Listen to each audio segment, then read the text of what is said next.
Hey. Well, what's happening, y'all? Welcome back to the Crash Bang Boom podcast, assuming that you are a repeat listener. And if this is the first time listening, well, welcome as well. What the fuck took you so long in the first place? My guest today is Andreas Neuderth, a.k.a. Neudi. Now, Andreas, or Neudi in this case, couldn't have known at the age of 11 that the band he was obsessively listening to in Manilla Road would one day be the band that he'd go on to play drums with. And that same bizarre theme would happen not once but twice in his life, so you'll have to listen to how exactly that panned out.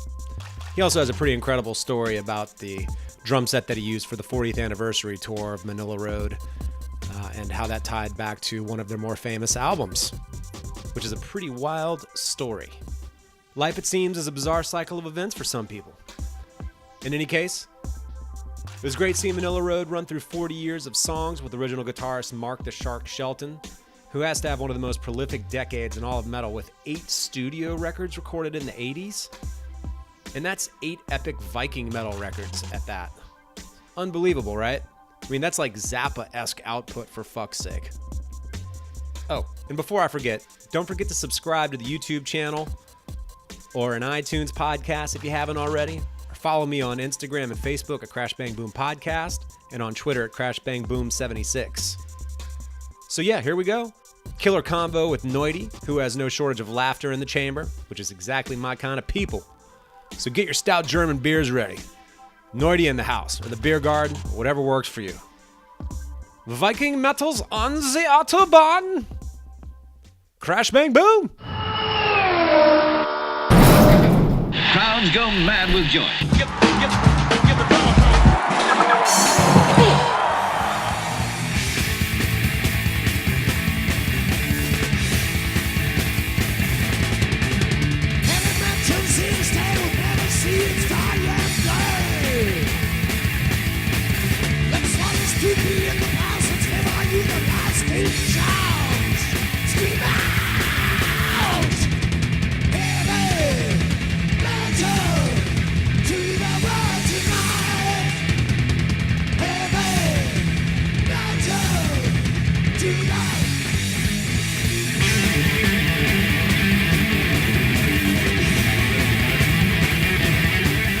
All right, I am here with the drummer of Manilla Road, who is amidst a tour, 40 years in the making, which is pretty crazy. I'm sitting here and I'm talking to Neudi. That I know the full German name is a long one that I would probably fuck up, but let's hear what the full German name is. The full German name is Andreas Neuderth, and we have that thing when you have a last name like that, you shorten it and make an I in the end of it. So okay. I became Neudi because I like of Neudi. Neuderth. Yeah. That's killer. Yeah. That's a good name. It's not a name at all, but It's a good abbreviation. How about that? Yeah. People Exactly. can remember that. Yeah, man.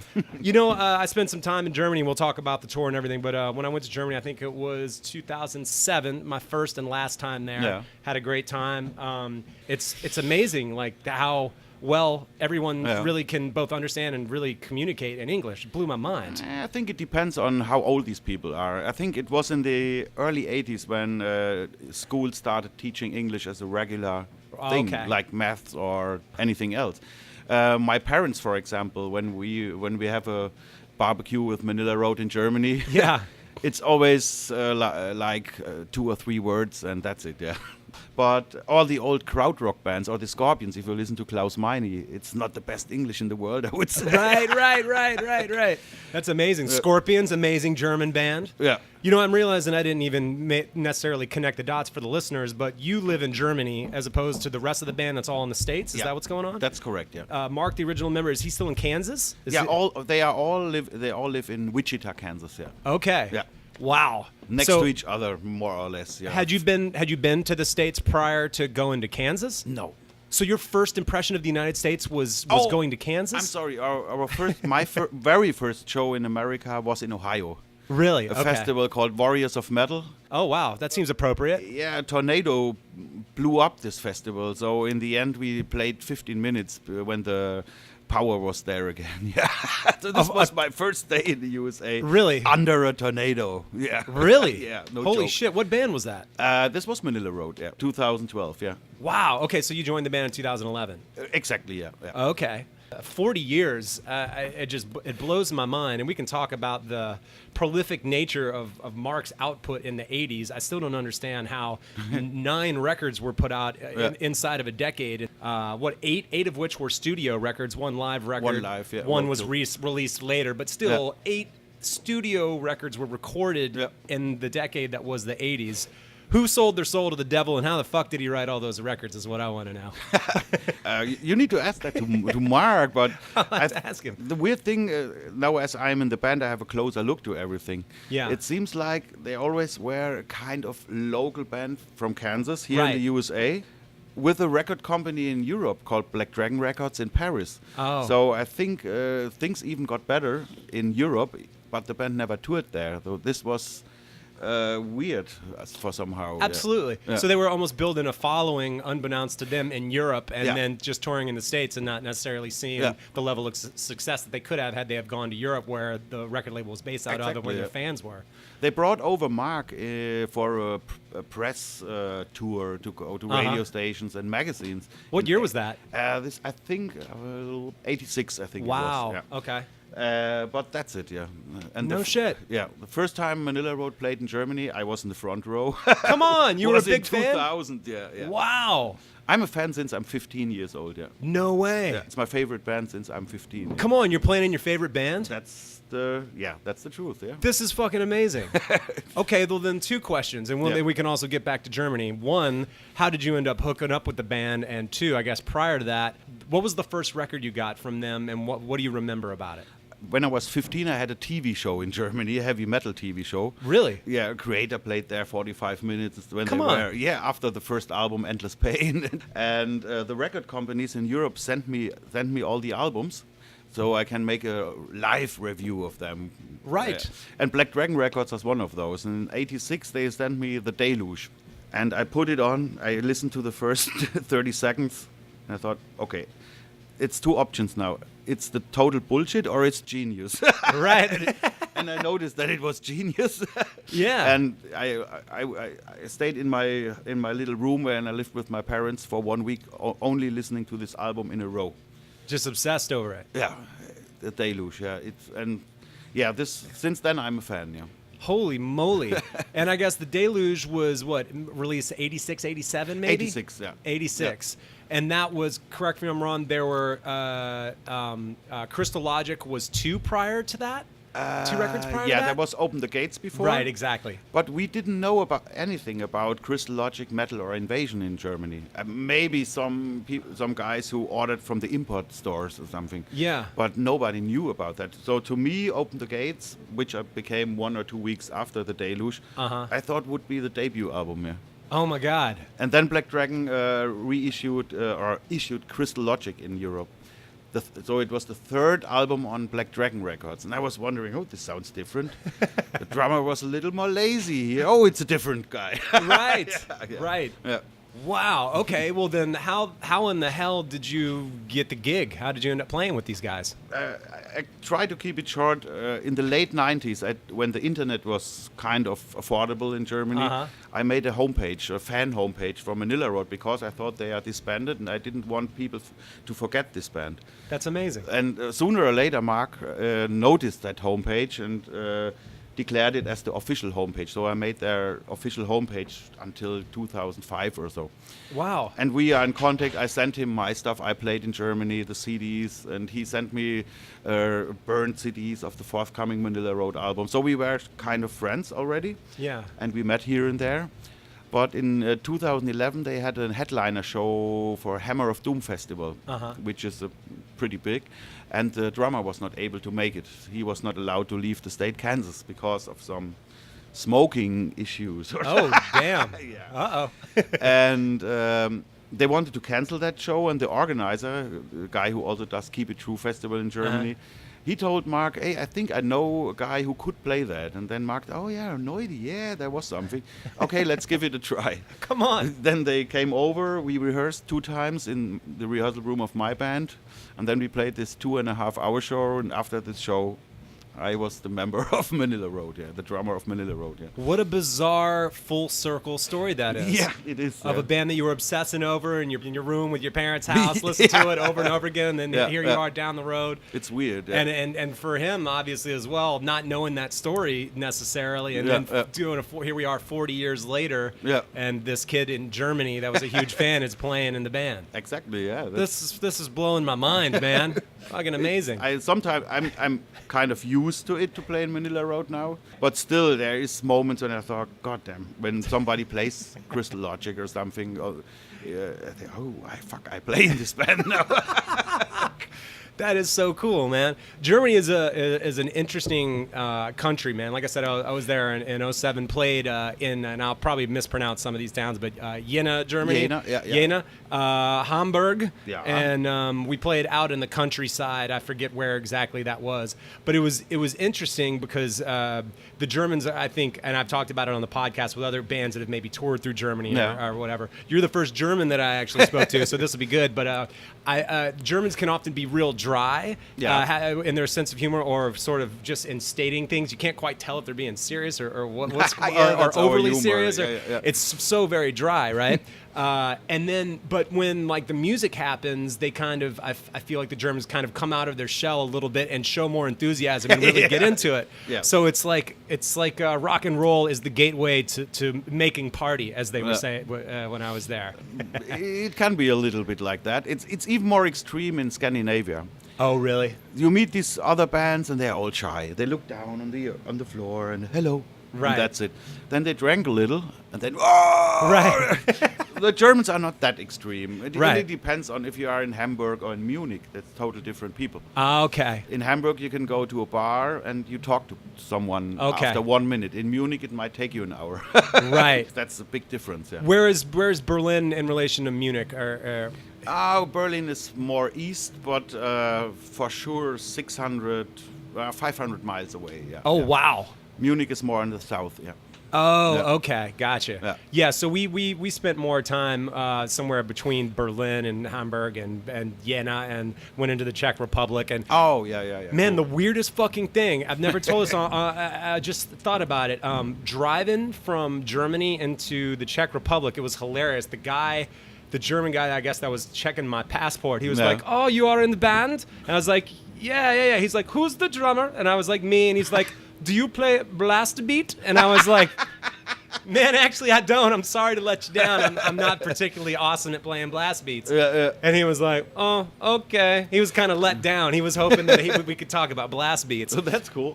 But it was the weirdest thing, man. Driving into the Czech Republic, it was like, I swear it was like clouds came in, and I don't know if you've noticed this, or maybe it was the point in which we drove into the Czech Republic from Germany, but there were like, or I call them sort of like mountain prostitutes that were also maybe like transvestites. Ooh. Like, but it was like in the States we call them lot lizards, which is it's like a truck stop prostitute basically. But it was like those, but in the Czech Republic, like up in the sort of mountains where we drove in, and I was like, what the fuck is going on? I haven't noticed so that. You've driven obviously into the Czech Republic from Germany, and you never saw this thing? No. I never was in the Czech Republic. We played Poland. Okay. We played Bulgaria, I think. Yeah. Okay. Yeah. That's it so far. Yeah. Gotcha. But when I go to customs here in the USA, I've noticed that it's always good to have a KISS T-shirt on.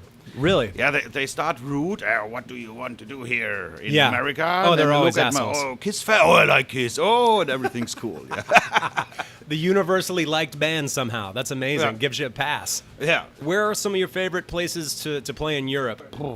I know there's lots. It's broad. Yeah. I mean, one of my favorites is Keep It True Festival. That's a 2,500 people festival with only cult bands from the 80s, except of the first 3 of each day. No way. So there's next year's Heavy Load. They were just announced today. Cirith Ungol played with us there.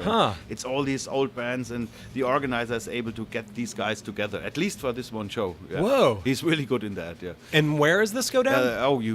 It makes no sense to say that. It's Lauda Königshofen.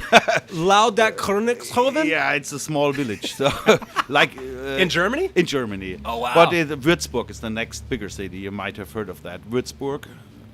I'm not sure. It's at least it's a little bigger. Yeah. Yeah. It's in the middle of nowhere. That's why people love it so much. Yeah. Wow, that sounds awesome. That's similar to it was a small festival that my band played in 2007. It was called the South of Mainstream Festival. Yeah. And it was out in the countryside, and the German countryside is so beautiful, man. It can be. It certainly was where we were. I loved it, man. And just being able to drive like a bat out of hell on the interstates, man, it's a trip. The food was a little tough for me because it's so like just I think the sausage sort of side of it. And I'm a lightweight with beer. I mean, I drink certainly no shortage of alcohol, but I drink light beers in the States. Oh. And man, you're not finding that shit in Germany, man. No. Y'all drink some real fucking beers there. Yeah. We love that, yeah. Are you a fan of beers? I'm a fan of beers, but when I'm on tour, I drink beer, or when I'm on festivals, but when I'm at home, I don't drink beer at all. Really? Do you drink wine? I'm a coffee maniac, so... Really? Yeah. You just get caffeinated out the ass and that's your roll? That's it, yeah. It's not on purpose. I'm just not interested when I'm at home with my girlfriend and we don't drink alcohol, so... I drink it all the time. So I drink it all. Every now and then I'll have a real beer. What beer are you having tonight? I saw you drinking a dark beer. I asked if they have a Guinness, and he told me I have something similar, so I have no clue what it was. Yeah. How was it? It was great, yeah. Yeah? It was as close to a Guinness, yeah. Okay. Which I really like, yeah. Do you have a particular favorite beer in Germany? I like several types of wheat beer. Oh, okay. The big ones with the lemon on top of that. Is that like the Hefeweizen? Yeah, type beers? Hefeweizen, exactly. Oh, I really like those beers. Yeah. I realized that after I went to Germany. Had I realized that then, I would have ordered those beers more often. But I was just like drinking whatever. I was like, dude, these beers are so strong. They're fucking killing me. They are only 5% or something. You know what it is? It's the taste more so than the alcohol percentage. Yeah, it's maybe. just a full-bodied, like strong beer experience comparative to obviously drinking this, what my friend calls a beer-flavored seltzer water. What is that? I don't even know. Okay. I don't even know. It's light as hell. It looks like carbonated piss. Yeah, when there's too much time until we play, and we are early in the venue, I tend on drinking those two. You could definitely pace yourself a little bit better on those. Yeah. I find that on weekends as well. If I will totally crack a light beer with breakfast or like brunch or whatever, and I can sustain that for 12 hours. I might feel a little fucked up the next day, but it generally culminates with me also doing shots and drinking wine and probably smoking weed. So maybe with all of those elements, that's why I might feel shitty the next day. That's what my bandmates do all day.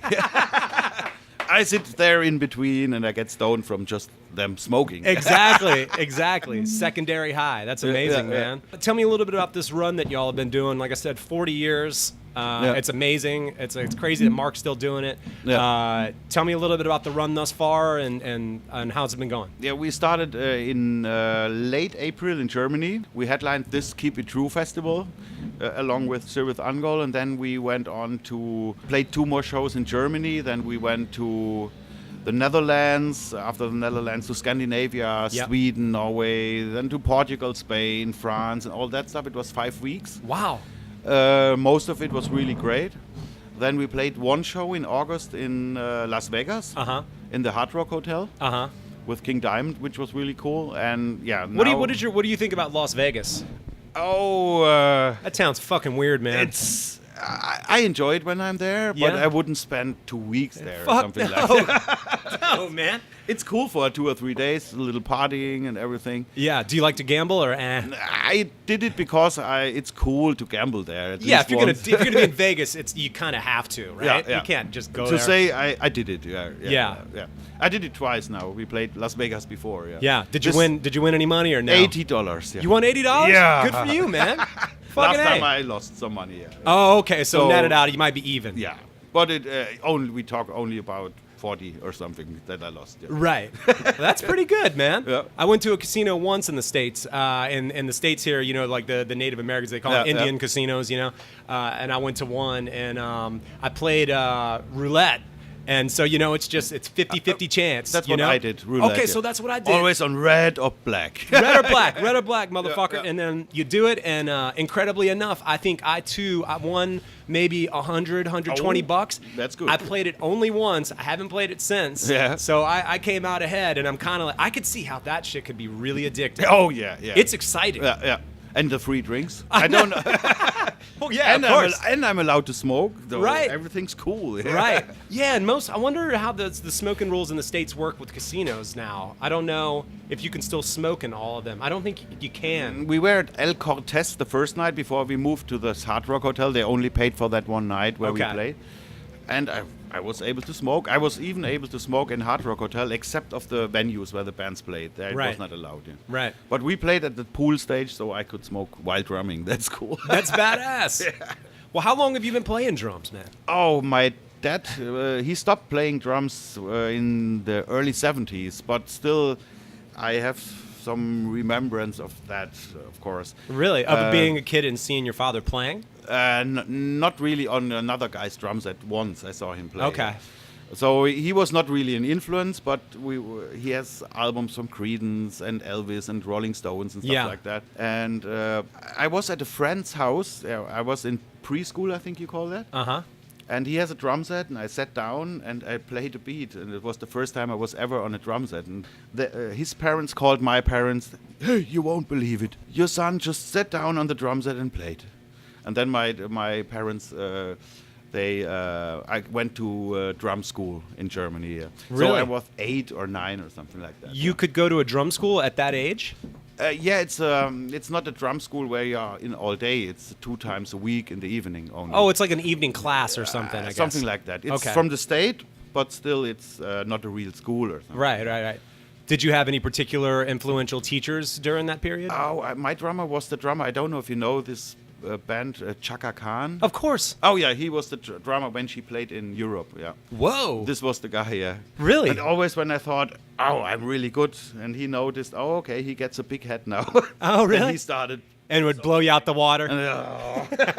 Got to go back to the drawing board. Yeah, exactly, yeah. Wow, man. Yeah. Was it all like, and it was drum set specifically? It wasn't like just snare drum? It was, first year was only snare. Yeah. Just snare with notes. Right, rudiments. Yep.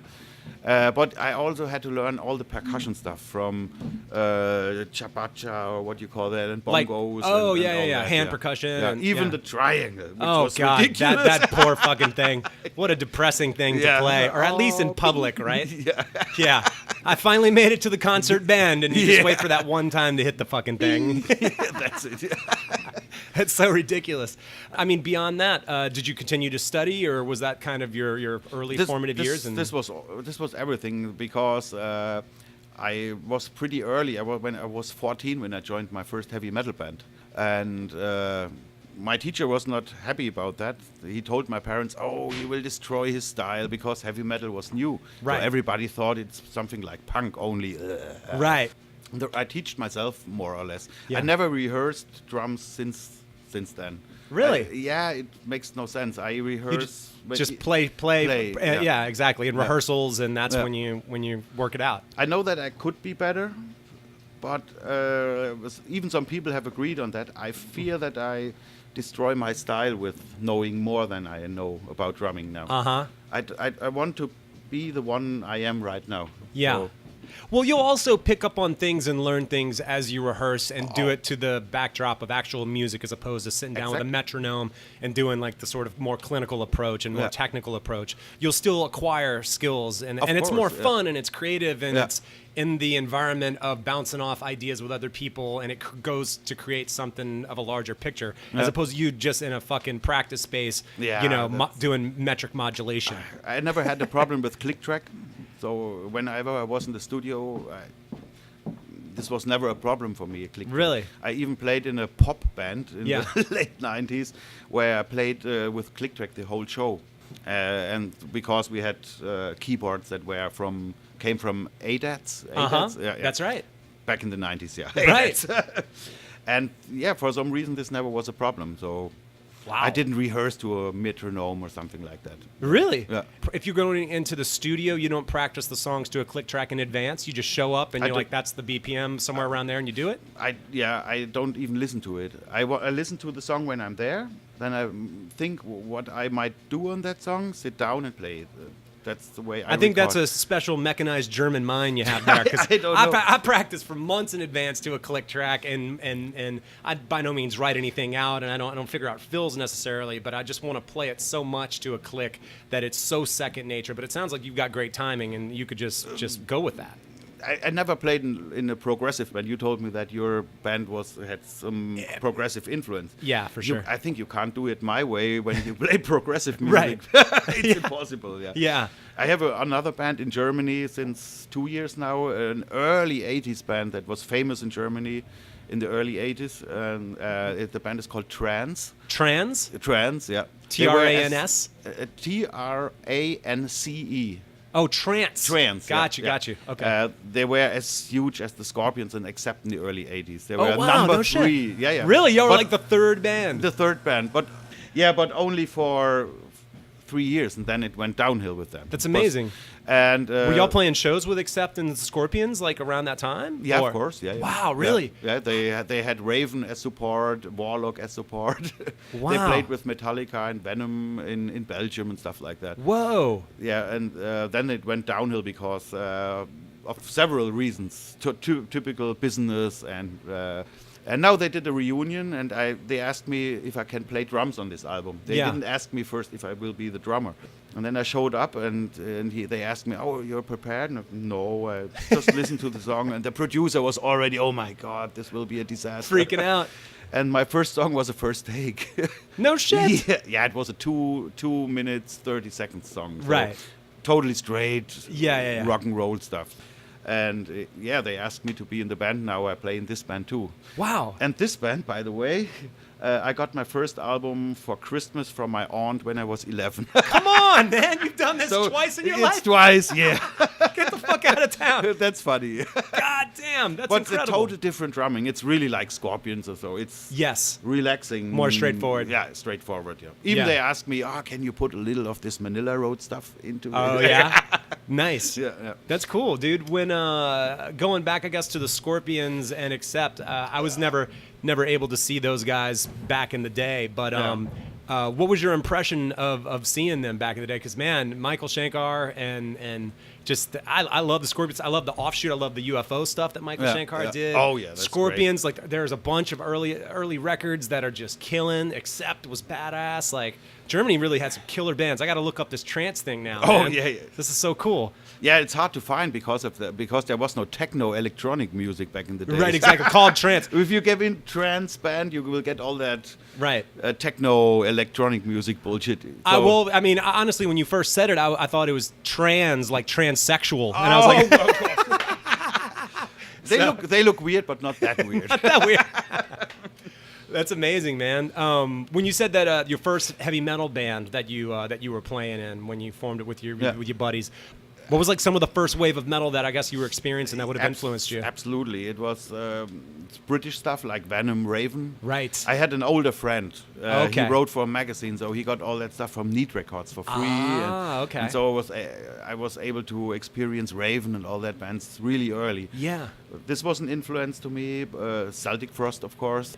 A lot of thrash stuff. Yeah. And I secretly went on listening to Kiss and Creedence Clearwater Revival at the same time. I love C.C.R. That shit's yeah. amazing, man. This is, from the rock bands, it's my favorite, yeah. Yeah. John Fogerty has truly one of the greatest rock and roll voices that I've ever heard. Yeah, and he's such an effective songwriter. Yeah. Absolutely. They're just unbelievable. beautiful songs. Yeah. They're so simplistic, yet so effective. Yeah. And the groove is great in the way that it's all pieced together. Once again, is simple, in theory, but it's like good luck writing such a great simple song. Unbelievable. Unless you're the Beatles or something like. Yeah. But to me, they were kind of. I feel like they were kind of our Beatles a little bit. Yeah, they didn't that's have like true. the three major vocalists necessarily. Yeah.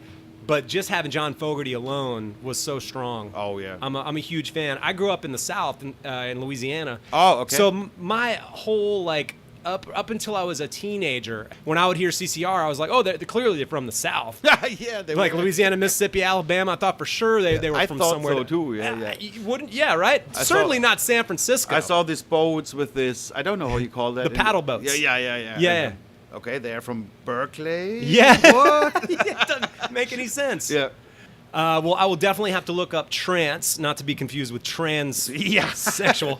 And that is really cool. I got to learn maybe along a lot with the about first album. It's called Breakout. So if you put in trance Breakout, then you will. Well, you told me a little bit about the drum set that you're playing tonight. Tell me the story with that, because it's really, really cool. Yeah, this already happens on our last tour 2 years ago. We made a first tour with me on drums in 2013 with sending in a rider to all the clubs. Okay. By the way, it was a disaster here. I bet. It was nearly impossible. Sometimes I got broken stuff or just one cymbal and stuff like that. Oh, hardware in particular is trash at all clubs. And all the other bands, in Germany, you just go to the support band, hey, can I play your drum set? And oh, yeah, of course. Right. And it's different here in the USA. Everybody has its own stuff in the key, somewhere in the corner. And right. I'm not used to that. So... Well, if you and I played a gig together, I don't give a shit. Yeah, you we can play my know stuff. each other now, but no, but even then, like if somebody wants to use my hardware, I'm like, you can use it. Oh, okay. I don't set it up all kinds of crazy ways that I'm worried that I won't be able to play it come showtime. You know, I just play straight up cymbal stands. Fuck it, I'm easy. So do whatever with them. It doesn't matter to me as long as you don't break it. You know. Yeah, well, when we decided to do, I think it was 4 weeks back then, this was in 2015, we thought about taking the drum set from Mark Shelton's studio, which is a custom-made wooden drum set. And Mark was not sure if it would be a good idea to take that one on tour because we record all the albums with that drum set. And then Rick Fisher, the original drummer from the first 3 albums, including Crystal Logic, offered, hey, you can use my drum set on that tour. And Come on. Oh my God, that's fucking amazing. The original drum set that was recorded on the Crystal Logic record. Exactly, yeah. And I think Metal even was recorded on that too. Wow. Yeah. Before that, he had just a Pearl with 2 toms on the Invasion, But this was this huge drum set you can see on some photos online. And I only picked half of that drum set. Because I can't use 14-inch rack toms. I go crazy with that. No, I hear you. So I play the drums set, including some of the cymbals that you can hear on Crystal Logic. Unbelievable. Yeah, that's too cool. Your life has been many strange and coincidental circles. Oh yeah. It just keeps happening. Yeah, it's weird. Maybe it's because no matter what I'm doing, I'm always a fan, and this is the very first thing at all. Right. I'm a fan of that music and Manilla Road and Trance, and maybe that's my attitude led to that way or something like that. Yeah. I'm not even a typical musician. Right. I have no clue. If you would ask me about my drum set in Germany, what sizes my toms are, I really need to think about that. Really? I don't know about which exact hardware I have or something like that. Yeah. I have a deal with Pasty, and sometimes I order cymbals, and then, but that's it, yeah. Well, man, I'd say you're doing something right because you keep finding yourself in good positions. Yeah. I mean, I could join a bigger band to make much money. Right. But I'm not interested in that. There you go. The definition of an artist. Artistic and creative fulfillment. Imagine that. I want to have fun with that. Yeah. So I still have a day job in Germany, which I reduced to the limit to the minimum right now. But I don't want to be at what do you call that? I don't want to live from the music, and because I would start making compromises then. This is the way that I've been now. I've been playing drums for 26 years, and I've always had jobs for that exact reason. I thought about it. I certainly could have done, I feel like, just been a professional drummer and just been eating shit initially, and maybe it would have worked out, you know, but... the same thing. I didn't want to join like some cover bands that I didn't want to play in. I didn't want to support an artist who I didn't like. Yeah, I did that in the past. This pop band I was talking about, I didn't even like 2 of these guys. So we were in a nightliner for 4 weeks, and no, I won't do that again. I hear you. Well, that's important to know that about yourself, and go down, and you're going down that road. Yeah. The Manilla Road, as it were. Boom. One last question, man. What is going on? Is this the last show of the tour? No, we have Clifton tomorrow and Baltimore on Saturday. Okay, so 2 more, and then you're going back to Germany. Then I go back to Germany. What do you have going on when you go back to Germany?